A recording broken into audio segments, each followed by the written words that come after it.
আসসালামু আলাইকুম বন্ধুরা, সবাইকে সিস্টার্স কিচেনে স্বাগতম। আজকে আমরা শামি কাবাব বানাবো, তো দেখতে থাকুন। 200 গ্রাম বুটের ডাল নিয়েছি, ভালো করে ধুয়ে নিয়েছি। 200 গ্রাম গরুর মাংস নিয়েছি, 10-12টা শুকনো মরিচ নিয়েছি, গরম মশলা, এলাচ, দারচিনি, তেজপাতা নিয়েছি, আদা রসুন বাটা নিয়েছি, আদা নিয়েছি, পেঁয়াজ কেটে নিয়েছি, আলাম, কাঁচামরিচ নিয়েছি, ধনিয়া গুঁড়ো নিয়েছি, জিরা নিয়েছি। এখন পরিমাণ মতো লবণ দিয়ে দিব, ধুয়ে রাখা বুটের ডালগুলো দিয়ে দিব, গরুর মাংসগুলো দিয়ে দিব, পরিমাণ মতো পেঁয়াজ কুচি দিয়ে দিব। এখানে আমি পেঁয়াজগুলো একটু মোটা করে কেটে নিয়েছি। 10-12টা আলাম রসুন দিয়ে দিব, 10-12টা শুকনো মরিচ দিয়ে দিব, গোটা 4 কাঁচামরিচ দিয়ে দিব, আদা রসুন বাটা দিয়ে দিব, গরম মশলা, এলাচি, দারচিনি, তেজপাতা দিয়ে দিব, আলাম, জিরা দিয়ে দিব, ধনিয়া গুঁড়ো দিয়ে দিব। সব শেষে পরিমাণ মতো পানি দিয়ে সিদ্ধ করতে বসিয়ে দিব। শামি কাবাবটা কালারের জন্য আমি 1 চামচ মশলা দিয়ে দিব, সরা দিয়ে ঢেকে সিদ্ধ করে নিব। আমাদের বুটের ডাবলিগুলো হয়ে গেছে, এখন ভালো করে নেড়ে উপরের মরিচগুলো উঠিয়ে নেব।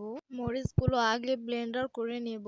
মরিচগুলো ব্লেন্ডার করে নিয়েছি, এখন বুটের ডাবলি আর মাংসগুলো ব্লেন্ডার করে নেব।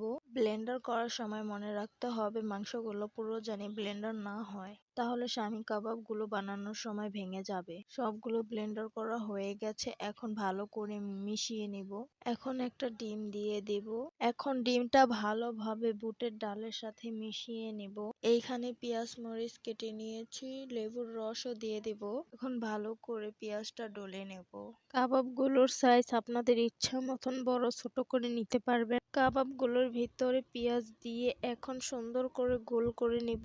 সবগুলো কাবাব আমি বানিয়ে নিয়েছি। কিছু কাবাব আমি পলিথিনে ভরে ডিপ ফ্রিজে রেখে দেব কয়েকদিন পর খাওয়ার জন্য।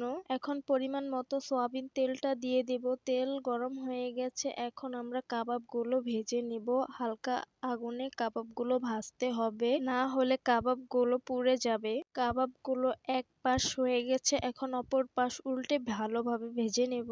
আমাদের কাবাবগুলো ভাজা হয়ে গেছে, গরম গরম পরিবেশন করে দিলাম। দেখতে খুবই সুন্দর লাগছে। আপনারা সবাই একবার বাসায় ট্রাই করবেন, কাবাব খেতে খুবই ভালো লাগে। সবাই ভালো থাকবেন, সুস্থ থাকবেন আর সিস্টার্স কিচেনের সাথেই থাকবেন। আল্লাহ হাফেজ।